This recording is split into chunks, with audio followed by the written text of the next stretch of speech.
Plenty for Hobs, written by Sean Putnam, read by the author. It was a waterfall by tradition only. Long ago, the falls and the river they fueled provided fresh water for all creatures of the valley. Fish swam in lazy circles, while dragonflies danced and darted among the tangled mazes of cattail. High among the endless trees, birdsong from a dozen species combined with a rainbow panoply of butterfly wings, endless colors shining in the dappled sunlight. All gone now. The blue sky had turned ashy gray. The trees had burned to twisted stumps, and the waterfall, once a beautiful cascade of life and light, had withered to a steady trickle. The riverbed, now dry most of the year, had become a mud-slicked bog. A line of creatures stretched along the riverbank and up the nearby hill. Rabbits, badgers, beavers, grouped mostly by kind, murmured quietly amongst themselves as they waited for their turn. When they reached the front of the line, they stepped forward, holding whatever vessels they carried under the falling water. They filled bottles, jugs, vases, each in their turn, and when their containers could hold no more, each creature would stand beneath the water, mouth open to catch as much as they could drink. Then the supplicants moved reluctantly away, stopping several times to look back, while the next family of creatures stepped forward to repeat the process. This was the festival of sharing. It came once a month. Eli was short, even for a hob. The armor he'd inherited from his father hung loosely off his rail-thin frame, and his horned helmet often slid down to cover his eyes in a way that surely would have spelled his doom on a battlefield. But there were no battlefields anymore. Eli looked around at his fellow hobs. Each stood between the parapets of Waterfall Keep, gazing down at the twisting line of animals far below them. Mostly they looked bored, though some wore expressions of cruel mirth. These hobs were usually older, and many bore the scars of rabbit claws and badger teeth somewhere along their gray, leathery hides. They were veterans of the war, and they'd developed a thirst for pain which even victory could not slake. So they drank what they could from the misery of the creatures below. This contingent also had a small following of younger hobs, who'd been raised on exaggerated tales of glorious battle against the creatures of the pillaged woods.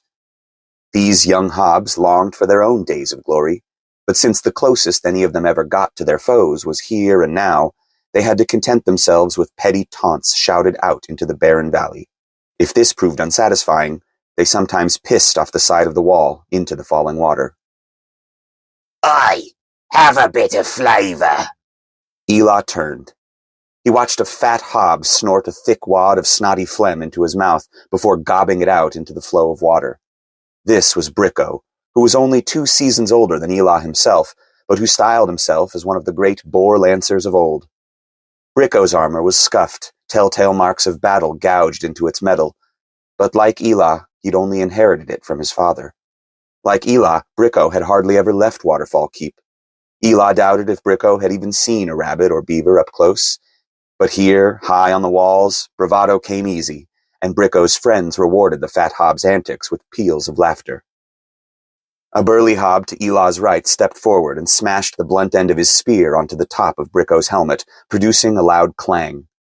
Bricko's friends began to laugh at this too, but the burly hob snarled at them to shut up. This was Gamby, their commander, and everyone knew that the scuffs and scars on his armor were well earned. "Knock it off," Gamby said, as Bricko rubbed his head through the new dent in his helmet. "Them down there is keeping the peace, so no sense in stirring 'em up. That is, unless you grubs want to see what the teeth of a beaver can do up close. And if that's the case, I know a shortcut that'll get you down to them in no time." Before anyone else could speak, a shrill whistle cut through the heavy air and rang off the high stone walls of Waterfall Keep. The assembled hobs began to murmur appreciatively as they collected their spears. Shift change. The feasting hall was full of sound. The brass horns of hob musicians could barely be heard over the noise of 100 conversations, punctuated by fits of raucous laughter. The aroma of roasting meats mixed with the heady scent of wood burning in the large fireplace. Eli took 2 slices of boar meat from the carving table and turned to find a place to sit. He could see Bricko at the head of a table nearby, no doubt telling the story of how his father had been there on the day when the Forestkin's forces had broken for the final time. Eli knew the story by heart, and he was in no mood to hear it again. He found a corner of the room where the acoustics dampened the noise a little. Few Hobs were there, mostly preferring to be in the thick of the revelry. It was a festival day, after all, and the blackberry beer was flowing far more freely than the pitiful waterfall outside. Eli was surprised to see Gamby seated there, with an open spot on the bench beside him. Eli sat down by the older Hob. Gamby didn't look at him. "Party's over there, grub." "No room," Eli said apologetically. Gamby grunted, but he could see well enough that Eli was telling the truth. "Chew with your mouth closed, then." Eli cut a sliver of boar meat and brought it to his mouth. Beside him, Gamby sipped his beer. They sat this way for several minutes.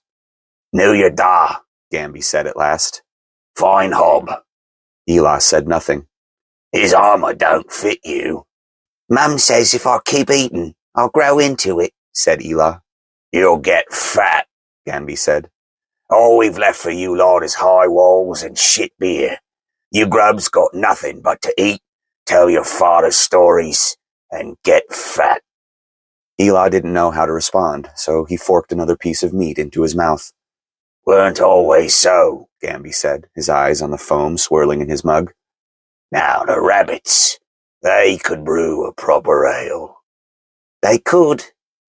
"Oh, aye," the old Hob said. "Taught us a mite on farming, they did." "Bricko says the Forestkin stole that knowledge from Hobs," Eli said. "Bricko's a pisspot," Gamby said. "I remember things as they was, when the forest was green, and the river flowed from here to the other lands in the south. My granddad was a fisherman." Eli was surprised. He'd heard stories of fish when he was a baby, but he'd never seen one. A chorus of drunken singing piped up from the center of the hall, Bricko and his coterie bellowing the words to an old Hobbish battle hymn. Eli and Gamby watched as they slurred the lyrics to the opening verse. "I've never seen a fish," Eli said. "My dad said they all died when we choked off the waterfall. It's how we broke the Forestkin army." "Aye, glorious day," Gamby said. His gaze had gone distant. Meanwhile, Bricko crooned the song's final verse, dragging out the final ululating note to the generous applause of the other Hobs around him. "I remember how they felt," Gamby said suddenly. Eli looked at him. "What?"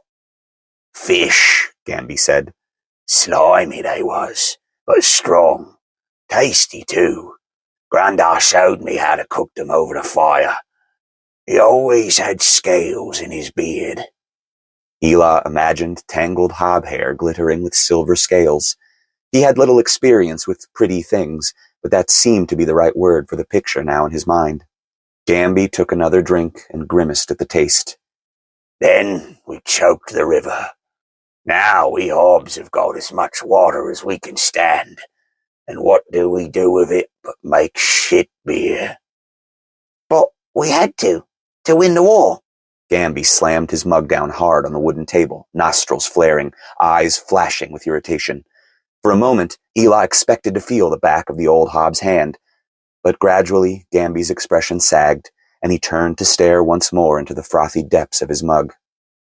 "You grubs was born in this place," he said, his voice almost lost against the sound of the revelry around them.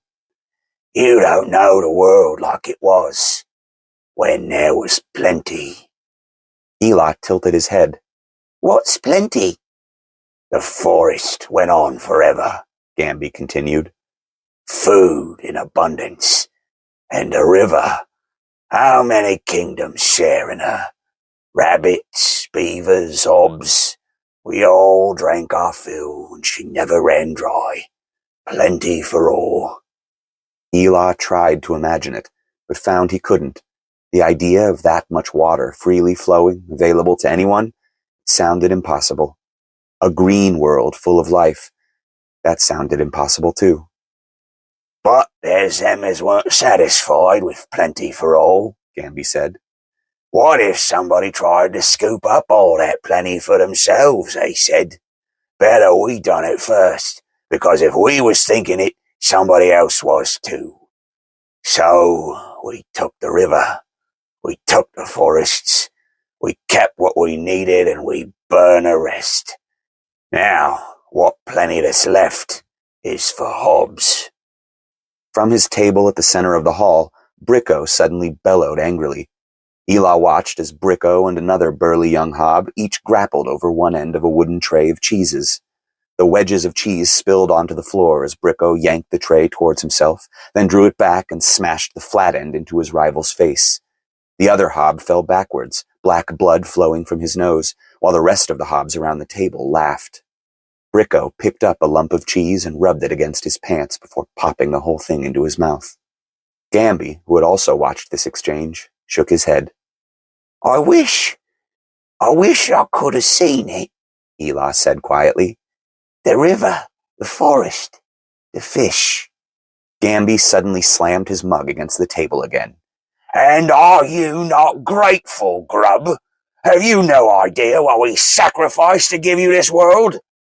Eli started to apologize, but Gamby turned on his seat, seized Eli by the collar of his thin shirt, and lifted him from the bench. The weathered old hob shook Eli roughly with each word. Eli could feel Gamby's hot spittle against his cheeks. "You think I risked my life to listen to your whinging? You think I got my guts rearranged by badger claws just to hear a feck shot like you tell me it weren't worth it?" Eli didn't know what to do. He couldn't overpower Gamby, and though he tried to stammer out an explanation, he found the words tangled in his throat. He closed his eyes, waiting for the blow to fall. But Gamby released him. Eli fell back to the wooden bench, smashing his bollocks against the seat. He groaned, reaching down to rub them, as Gamby resumed his seat beside him and took up his drink.